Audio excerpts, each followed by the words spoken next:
bulaklak. Ang daming bees. Nagliliparan. Diba? Palibubuyog oh, ang dami. Grabe yung mga bubuyog. Ayan na oh.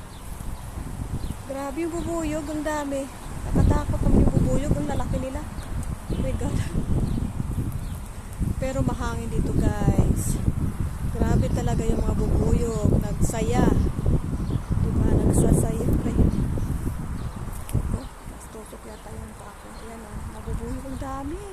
Oh my God. Ang ganda na may bulaklak kasi dito oh.